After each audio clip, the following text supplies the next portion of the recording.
The Lord's Place outcomes are just off the charts. It's an agency that, has a 96% outcome for folks not returning to homelessness after they've been through our programs. You talked about the ALICE population, and folks who have jobs but just don't have enough money in reserves for that emergency to fix their car. They're now making the choice between gas and eating a proper meal. It just boggles my mind. Literally, how quickly your life can change just from one bad decision or one uncontrollable outcome One happened in your life. outcome, right? It's just almost like an unraveling. Being able to help them rebuild their lives and set their pathway in a different trajectory was, for me, just nothing more rewarding than that. One myth about homelessness that you'd like to eliminate. That they deserve it.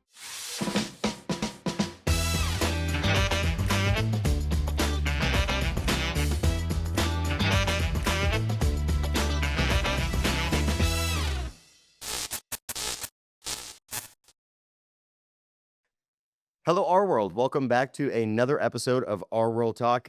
This morning, we have with us Christine Frederick from the Lord's Place, which is, I'm going to let Christine tell you all about what the Lord's Place is. But today, we're going to talk about affordable housing and the rights of the homeless in South Florida and really across the country, and sort of how that meshes in with the real estate community.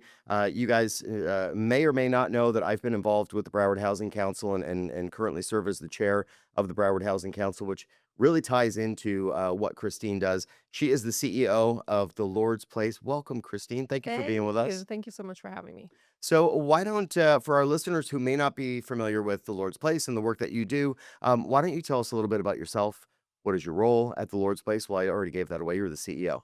But why don't you tell us a little bit about what it is that you guys do? Okay, so the Lord's Place mission is really simple, and it is to solve homelessness in our community, in the Palm Beach community, for men, women, and children throughout Okay. the entire community. And we do that through a myriad of ways. But the biggest way that, you solve homelessness is to provide housing. So that's one of the primary things that we do. We're one of the primary agencies in this county and this community that do homeless services and do work with our homeless community. And we provide a myriad of wraparound services as well in order to help make that happen and have our clients be successful at the end of their journey with us. Okay, fantastic. So you've dedicated much of your career to helping people facing housing instability, homelessness, if it gets that far. What first drew you to this type of work? So, really, for the past 2 decades, my work has been focused around, helping populations that are vulnerable, that are experiencing hardship or challenges, and really bringing dignity and respect to their lives and creating a pathway forward for opportunity for their lives. So, when I looked at the Palm Beach community, what's happening here with the housing crisis and the homelessness crisis, and I looked at what the Lord's Place was doing, the Lord's Place outcomes are just off the charts. It's an agency that has a 96% outcome for folks not returning to homelessness after they've been through our programs and services. And so when I looked at impact, I really said, that's something that I really want to be a part of, right? So if we're going to tackle this issue, I want to be on the front lines with an agency that's doing the work and that's having the outcomes that are really working. Excellent. Is this strictly for people who are already experiencing homelessness, or are we dealing with the Alice communities as well? Those are asset limited, income constrained, but employed Employed, people. right? Yeah. So our population is traditionally those who are experiencing homelessness. Okay. We have done some work on the prevention side to, target those who might, be a step away from experiencing Sure. homelessness and what we can do to stabilize their situation so that they don't experience homelessness. But our primary focus is the community that is currently experiencing homelessness. And of Okay. course, coming into our doors to receive assistance because of that. So, was there a specific moment or experience early in your career that made you realize that, like, this is my calling? I mean, what keeps you motivated? You've been doing this for 2 decades. Yes. So I would say that one of my early jobs was at the Covenant House in South Florida there, Okay. Broward County. Yeah. I call it moonlighting there overnight because I was doing my master's degree. And so I thought I wanted to be a therapist and I would do private practice and all these Okay. different things. And I started working with the young adult population in that community, in that, agency, and somehow just ended up staying in that work. I worked at another organization called Handy, And we worked with young adults again and continuing my career at the Flight Center where I was still working with young adults and really opened up our population, not to just those in the child welfare system, but Sure. those young adults experiencing homelessness. And I just saw the impact behind our work, being able to take someone who's experiencing homelessness, has had, excessive trauma, and being able to help them rebuild their lives and set their pathway in a different trajectory was, um, for me, just nothing more rewarding than that. So, as I've Absolutely. grown 2 decades later, I've said, okay, I want to be able to impact the entire age group. And at the Lord's Place, that's what we do. We really impact, ending homelessness for the entire age group, from children all the way to our elderly community. And I felt like it was time to shift from just the young adult population to really breaking that open and saying, okay, what are we doing about the bigger issue that's not only affecting our young adults, but that is affecting everyone at large? Yeah, I think there's a lot of focus these days because of what happened with the Surfside tragedy that people there's now this big focus on the senior community that are living in condominiums that are being priced out of their homes and forced to sell because they can't Right. afford the assessments and things like that. Oh, yeah. But what people forget a lot of times is you also have the younger population that they may have been in foster care or they're aging out of the communities that they're living in Right. because now they've hit 18. It's like, I'm sorry, but you're an adult and we can no longer care for you. Gotta go. Where do they go? Yeah. And a lot of those, I still call them kids because I mean, you're 18 years old. I can't imagine what it would be like for me at 18 years old to not have a parent to say, hey, like, I just don't have enough money to get my own apartment right now. And that's a serious problem. It's a serious problem. We have that problem, and on the other end of the spectrum, you have, our elderly community that is on a set income, Yeah, and with these rising prices of, rentals and, if they don't own their home and it's not already right, paid off, how are they evolving and increasing their right. income if they're on a fixed income?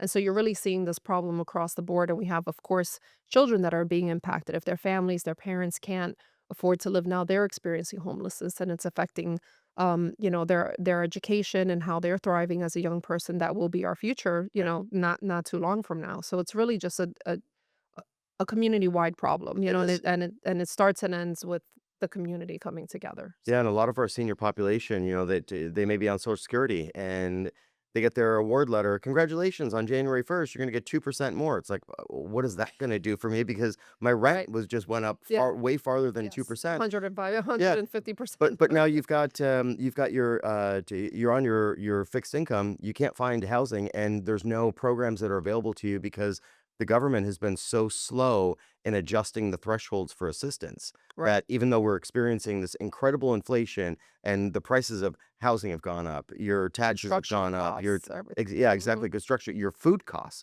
Food have gone costs, up like through the roof, gas gas. costs, everything is so high. But it's like you get an extra 2% on your Social Security, but we're not touching the threshold for you to get any government assistance. Right. And especially in the state of Florida, gee, you don't see a lot of government assistance being handed around. It's a right to work state. So it's kind of like, hey, you know what? Go and Right. get yourself a job. Senior communities Right. sometimes can't go and Can't get a do that. job. Yeah. Right. You're just too old to work because your body's not going to keep up with it. Right. Absolutely. Gosh, so we hear homelessness all the time. We hear affordable housing all the time. Most people don't really understand what happens behind the scenes to help Right. people rebuild their lives. Because you may have had a great life, but suffered a divorce or death of a loved one or something, and you end up finding yourself falling on hard times. What is it that's happening behind the scenes to really help people rebuild their lives? I mean, so for us, it really begins with outreach. We have a lot of our homeless neighbors that are living in the street. They're in encampments. Many of the legislative things that have happened have pushed those individuals into the wooded areas. Sure. So it really starts with outreach and saying, hey, you can trust us. We're trying to help. Right. Are you ready to try to rebuild your life? Because, of course, we have many of our homeless neighbors that have been on the streets for a long time. And this has almost kind of become a way of life for them. And they're scared to engage and to really trust who is reaching out the hand, right? So it begins there. It begins us trying to address their basic needs, which is why we have our Cafe Joshua at our engagement center, and we invite folks in to eat, a dignified meal. It's not a Sure. soup kitchen. They sit down at a table. They get served like they're at a restaurant, and really start to have those conversations. But behind the scenes, beyond all that, I mean, we have to provide housing. We have to provide housing, and we have to provide the supportive services that it takes to keep them sustainable in that housing and a pathway for them to move beyond our housing specifically if their goal is to transition out of the Lord's Place housing. Sure. And that takes employment services and clinical, services, behavioral health, medical services. Many times our folks have been on the street for a long time. And to your point, their medical has deteriorated. So you're asking for some of these elderly folks to get jobs. And if they've been on the street for a while, they may be in their 50s, but their body is, in the 70s, Right. and they're not well, at the moment. So it really is a whole wraparound support effort on our team's behalf, what it takes to move someone past, homelessness and Right. what their life has been like, if they've been on the street for any amount of time. So, are there any common misconceptions that you think there are about homelessness that you'd like to change? Yeah, I mean, I think, listen, the reality is, yes, we have people who experience behavioral health challenges, or who may have had addictions, Sure. challenges and things like that. But you also have a population of folks who maybe were on a fixed income. Maybe they had one emergency. You talked about the Alice population, and folks who have jobs but just don't have enough money in reserves for that emergency to fix their car. They're now making the choice between gas and eating a proper meal, Right. or medications. And so I think sometimes the misnomer about homelessness is that all of the folks are just experiencing homelessness because of, addictions or behavioral health, as if those are things that they can really control, right? Those are illnesses within themselves. But they look at it as, homelessness, our population that's experiencing homelessness is just the population that's quote unquote a nuisance, right? Right. It's what you don't want to see. They're dirty, they're dingy, they're dangerous. That's really not the population that is most representative of our homeless individuals. Of course, you have some of anything in any population, but truly our folks are experiencing homelessness that comes to the Lord's place are just like you and me. They had previous lives. If you sit down and talk to them about their journey and how they got there, you would be astonished at how they even landed in homelessness. So when they tell you, you could see how this could really happen. It could happen to you if you didn't have a support system. It could happen to you if you didn't have, a family to be able to rely on, perhaps to bridge that gap for you or something like Yeah. that. So you could see it almost happening to you, or maybe you do know someone that is happening to, because it's so pervasive at this point. Yeah.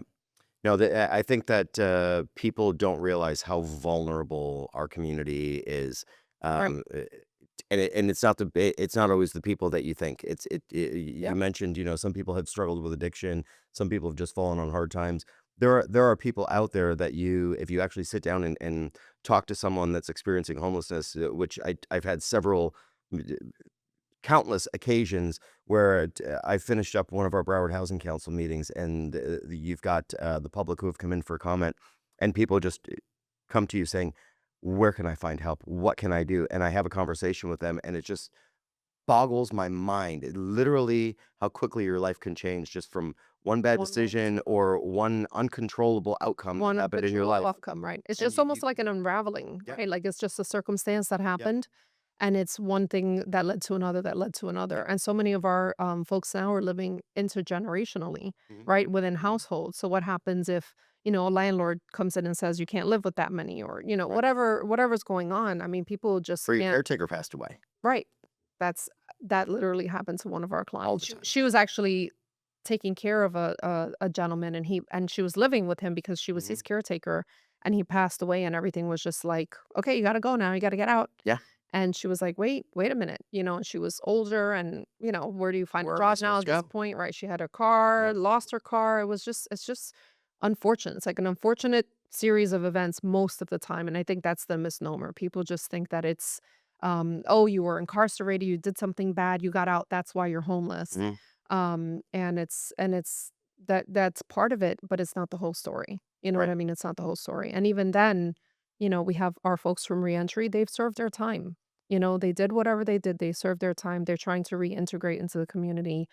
And how difficult is it for them to do that? Right. You know what I mean? And how easy are we making it for them to become participating members of the community in a healthy way versus them resorting to survival? And when people are in survival mode, whether it's someone coming out of incarceration or just human nature, when people are in survival mode, nothing good happens. No.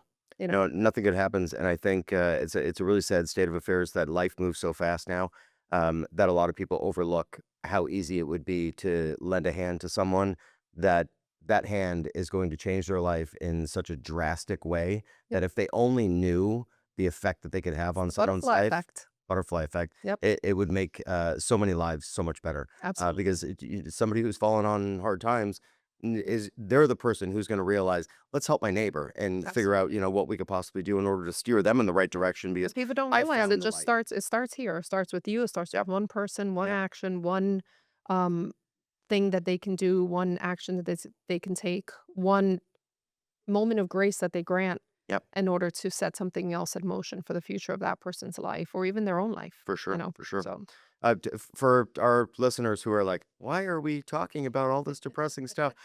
We really wanted to bring this to you in such a way. You were just in our Women Rock the Biz Summit. Thank yes. you for Yes. joining us. And Absolutely. for anybody Great who group. was there, hopefully you guys were inspired listening to Christine when she took the stage. But this is really about highlighting the work that we do with our community outreach programs and the Community Outreach Committee, and all the great work that we do as realtors in our communities and the resources that we have right here. If you just go and look for it, you could find Christine and the Lord's Place and really be able to make a huge impact in whatever community that you're serving, especially here in Palm Beach County. Now you know the resource to go to if you need to find how to help. Let's get into a story. And why don't you share, if you can, a success story that really illustrates the impact of what the Lord's Place is doing? Well, I'll stick with my young but my older lady, but I call her my Okay. young lady because I just adore her. Vicky, for example, she Okay. was the individual that I was just talking about that was living with a gentleman, an older gentleman. She was his caretaker, so she kind of like an in-home living nurse type of situation, taking care of all of his needs. He ended up passing away suddenly, and so it was like, that's it, apartment shut down, everybody get out, Right. that type of thing. She had a vehicle, and she ended up, I think, getting pulled over in her vehicle, didn't know she had a suspended license, and, ends up getting incarcerated. And when she Gosh. gets out, she can't get her car back. It's like a whole thing. So all she Wow. had was a bus ticket back to Broward County because I think she was just like a little bit up the road. I mean, to Palm Beach County. She was like a little bit up the road from here, is on the streets for, quite a bit of time and ends up engaging with our outreach team at some point. Comes into one of our campuses, which is our Burkle housing, which is for women. Okay. And, by the way, there's limited homeless housing support for a single woman. It's usually moms with children, Right. domestic violence, all of those kinds of things. So we have developed housing for single women. She comes into our campus and is able to get, back on her feet. In the interim of her being on our campus, she ends up, being diagnosed with cancer. Oh. It's like a late stage cancer, not able to be operated on, but is now living with cancer. So she has that extended amount of time that she's able to be with us while she's going through treatment. We're trying to work all of this out. Fast forward to today, Vicky is in her own apartment, kind of like a Nice. micro unit, like studio Sure. apartment. But she's got her We're own all place. beautiful, got her own Yeah. place. If it's within the construct of her fixed income, because she is on a fixed income. Yeah. She's living actively with cancer, but is going to her doctor's appointment, is as healthy as, she can be for this stage, and, is on her own. She's peaceful. We have a whole video story done on her, and she shows her apartment and where she's living and just how Amazing. her life, was able to change and be different. I mean, and that's just one. We have so many success stories on our family campuses and throughout all of our programs, but I always think of Vicky because she's an older woman, and how scary must the streets have been for her. She Right. talks about it in the video that she Especially does being with ill. us, being ill, finding out that she's ill. Right. Goodness. And many times, our folks don't want to, sometimes their family members don't even know what they're going through because they are, ashamed of what they're going through. Right. And so she was one of those individuals too that was very apprehensive to be a burden on her family. Right. Understandable because everybody's struggling, right? And Right. so, but when I think of a success story, I think about how the Lord's place showed up for Vicky and the meaningful difference that it made, in her life all the way till now where she's in her own place and able to live out her years, kind of peacefully and stable, and in a Right. dignified way, and it's for me, it's just a beautiful story about the full circle, of all of our services and programs and how Right. it came together. Yeah, I mean, housing is totally the foundation that really allows somebody to live peacefully, and especially if you're ill, to be able to try and heal. You've got to have a roof over your head, and you be able to um, take some time in order to allow your life to come back together, and really be able to focus on your family and getting back on your feet, and especially in her situation, be able to take care of herself and really be able to heal. Right, It's and on the other end incredible of the that you were able to spectrum, do we that. have a young man that's completing his first year at FAU. No way. And yeah, so Okay. he was on our family campus and is now, in college. Yeah. He was a kid on our family campus. Obviously, we continue to track Wow. him and stay with him, and he's in his first year of college. Incredible. And he's not the only young person, that we have that's in college, but you think about that individual is just starting out their life. So Right. what we're able to put in place that is going to have now the ripple effect on the rest of their life going forward, Right. and Vicky is maybe more towards the end of her life, but certainly doesn't she deserve dignity as she Absolutely. ages, you know what I mean? So Absolutely. you have kind of these two ends of the spectrum, same impact in terms of stability and just creating something different for their future than what they were experiencing. So that follow-up, with the gentleman who's at FAU, Mhm. is that follow-up in, the nature that you are trying to make sure that he's maintained on, the right course in life, and he's knows that he has that support network, or is there another reason that you're maintaining that Yeah, contact with him? absolutely. I mean, so his family is still so many times our young people who go off to college, they were children in our family campus. So they may have younger siblings and the Mhm. rest of their family is still residing at the family campus. They maybe Okay. are one of the oldest that have now gone into Okay. the college campus setting. And so we're certainly still supporting that framework, and I think something that folks forget, and we've created some things around this statewide, but folks forget that kids go to college, and if they're living on family campus, on a campus at college, many times they come home to their families during break. But what do you do if you have nowhere to come home Yeah, to, what are you right coming in into? between, and all of it? So there's a lot that goes around just that young adult type of Right. support when you have someone on campus. But for our families, many times there's younger siblings still in the household, and we're continuing to help the family, Right. and now it's just the older sibling that has now been able to be successful and, go on to a college campus, and so there's still this wraparound support to try to make Right. sure that the entire family is stable, but certainly that this young person that is now, a young adult is setting a different trajectory for their life, right? Yeah. And yes, we have that support while you're going to college. That's why we're continuing to be involved. And we certainly also connect them with the other resources that are in our community. For our community, for homeless young adults, we often refer to Vita Nova. They refer to us. We have a great working relationship and Sure. partnership. We connect with scholarships for those young people. Work with the McKinney-Vento, folks as well for some of our homeless children and the support services that they can receive through that. So there's a whole wraparound support effort, but you never just want to drop off and say, okay, well, we're done with you now. Good luck. Right. Right. You want to carry that through a little bit, keep checking and make Right. sure they're doing well so that there's not something else that derails their path because the whole goal is really to break the cycle. Yeah, we talk a lot about the affordability crisis that we have in South Florida in general. Broward County, I think, is one of the most cost burdened counties, if not the most cost burdened county in the nation.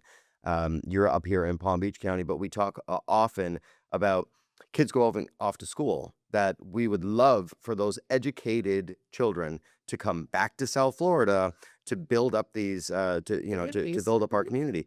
Um, and oftentimes they are completely priced out of being able to come back home. So they get their education here in South Florida or across the state, Bright Futures or to Florida Prepaid or whatever. They get their education and then have to leave the state of Florida and Right. go somewhere else They because can't they come back. simply can't afford to go live next to their families. And Right. on the flip side of the coin, here you have families that were able to you were able to help a child go off and get their education, but now they literally don't have anywhere to come home to because the family is still homeless.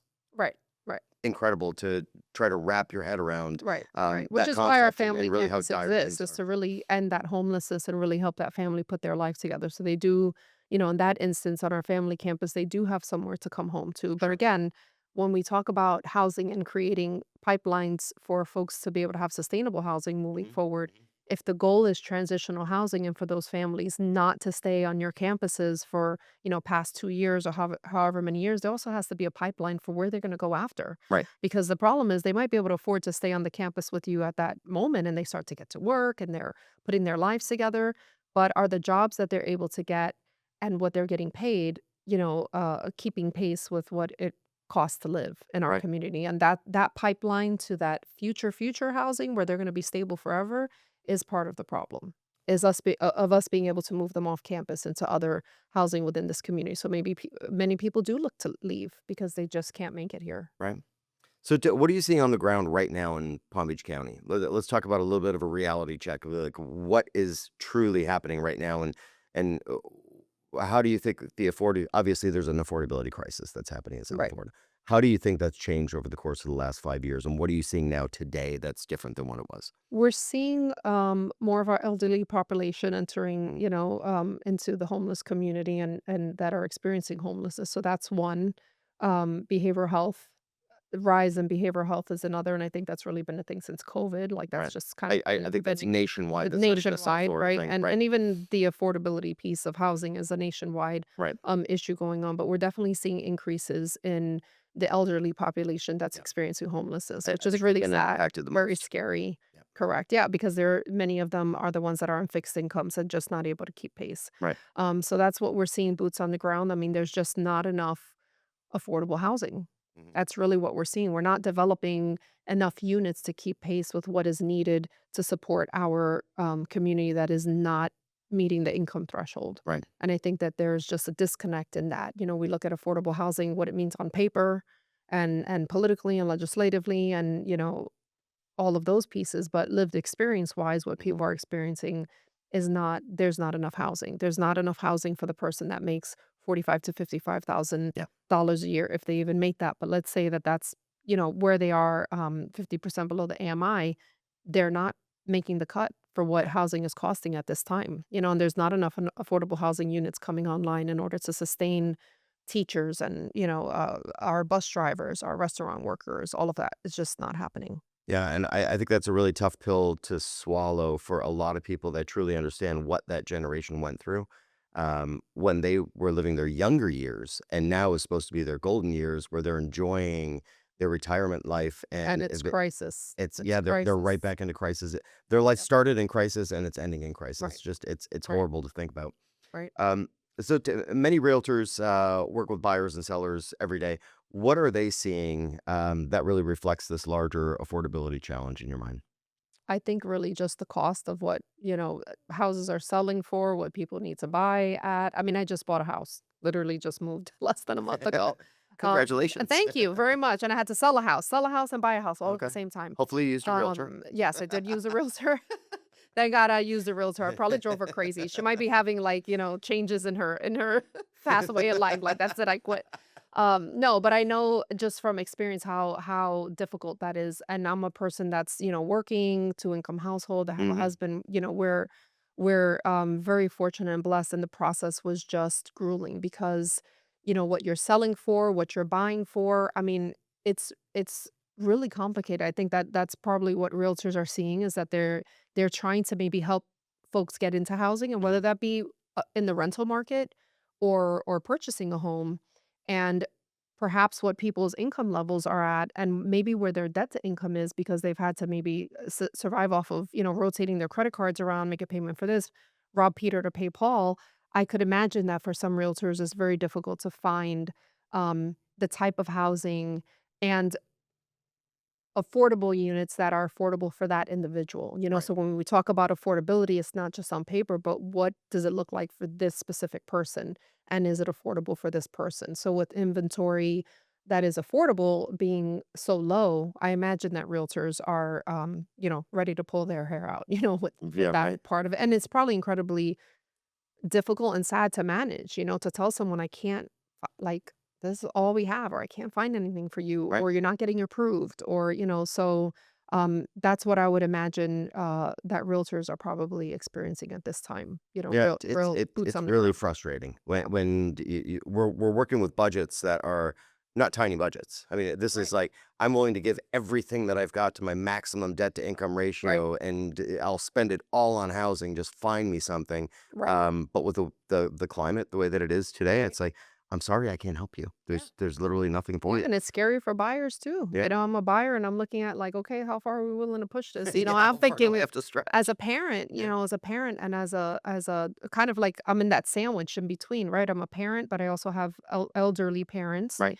And you're thinking about making sure that you have a place that is sustainable enough for a couple of generations Yeah. of folks. Like I need to keep raising my kids. I might need to take care of a parent. Right. My kids are probably not going to leave at 18 because that's just not the way that it is anymore. They're leaving You at know what I 30 mean? something. Yeah, they're now like I went to 4 years of college. I can't Yeah. find a good job, so so you're really there's such a crazy, I think, thought process and paradigm shift of what's Big time. happening Yeah. now in the real estate market than probably what was happening before. You have to just think differently, and there's you guys' hands are probably tied to a degree, the Yeah. real estate side. Vastly different. So yeah.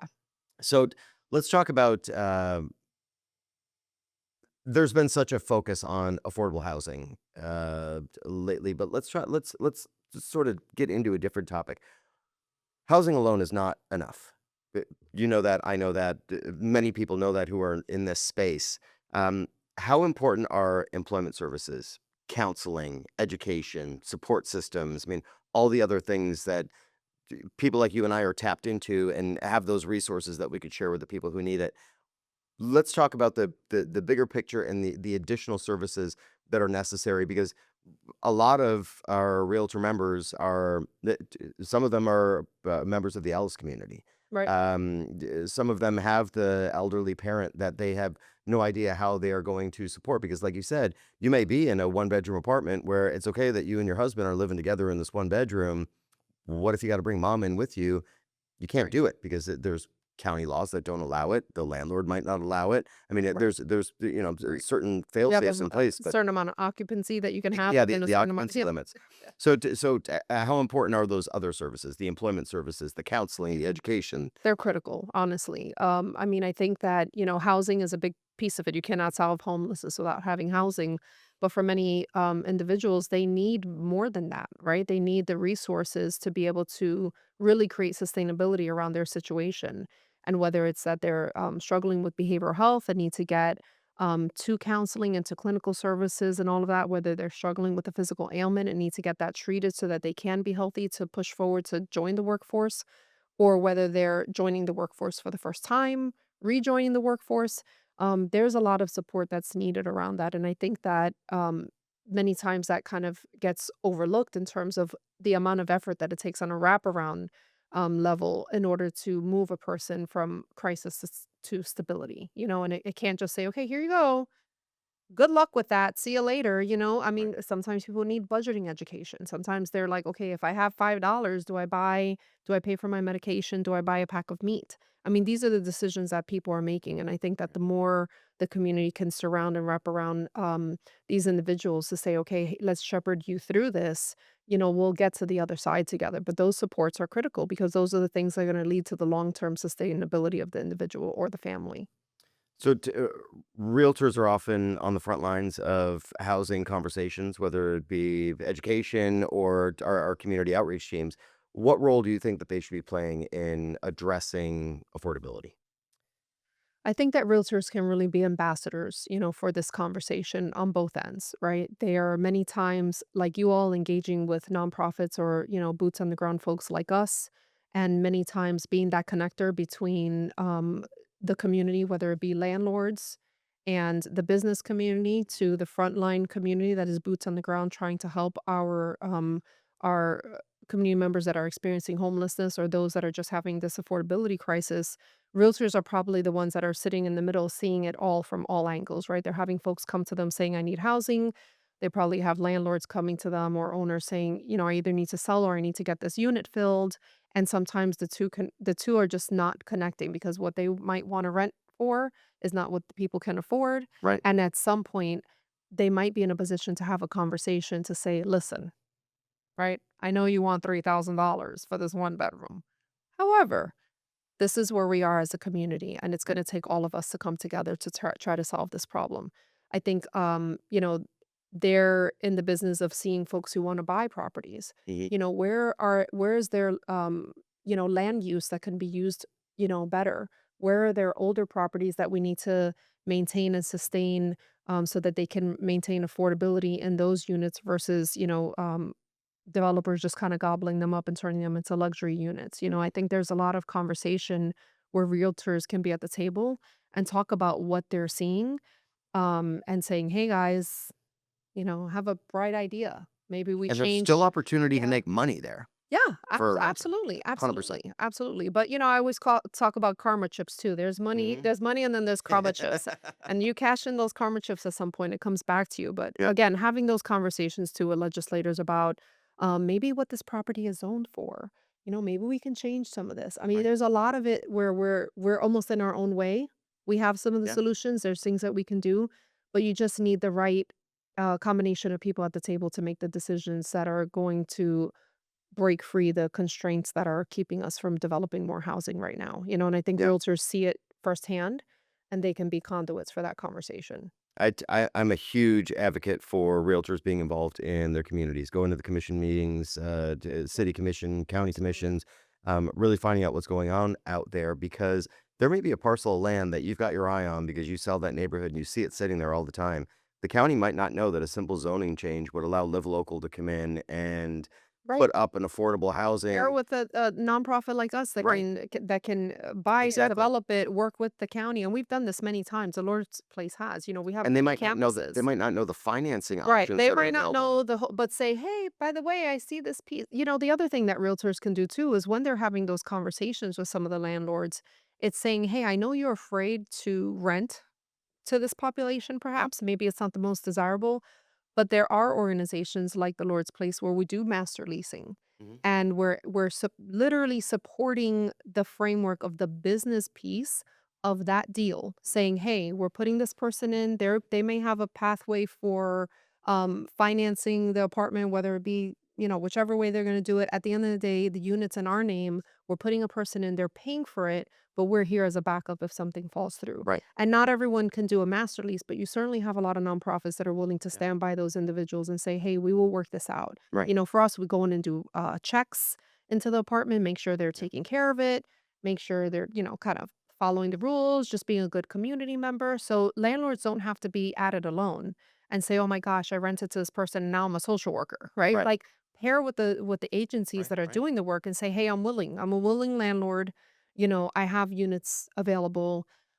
Again, we probably can't pay $3,000 for the one bedroom, Right. but if you're looking for there to be a guaranteed way that you're gonna make your rent and you're pairing with a nonprofit, we have a long-standing history in this community that is willing to do the master lease. Okay, I know I'm gonna get paid, so maybe it's not $3,000, but then I also don't have to worry that next month I'm not gonna get Right. paid because I know the nonprofit is gonna make The good. money's guaranteed. They're gonna work with the individual that's in the unit. Right.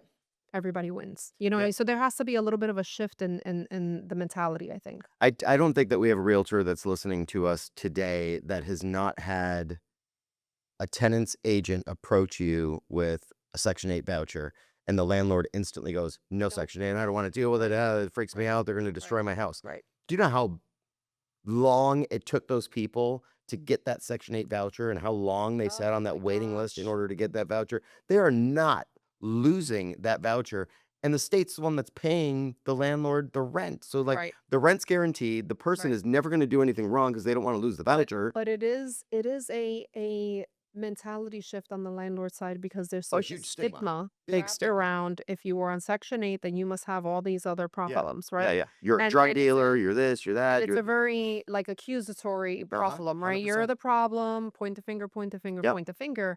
And what I'm saying to folks now is like, are you really sure that they were like, Yeah, exactly. circumstances could have literally just Yeah. had been the You problem. and I know these Right, things, and you're like missing out yeah. on, like, this guaranteed rent, and so Yeah, I yeah. feel like, just again, perception is everything, right? If people Perception is just everything. shift their perception, they would see a different story, a different outcome. So, I'm gonna let you, thank you so much for having this conversation with Of me because course. this is information that everybody absolutely needs to hear. They need to absorb. They need to research, because you have the ability to help change the world today.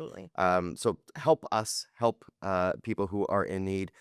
We're gonna go through a quick lightning round. Okay. And then I'll ask you one final Lightning question. round. Go ahead. Yeah, it's easy stuff. One word in your mind that describes housing in South Florida today. Complicated. Big time. I did with the exhale. I think Yeah. the exhale should have just been the word. But Uh-huh. yes, complicated. One myth about homelessness that you'd like to eliminate. That they deserve it. God, thank you for saying that. Absolutely. Most inspiring part of your job.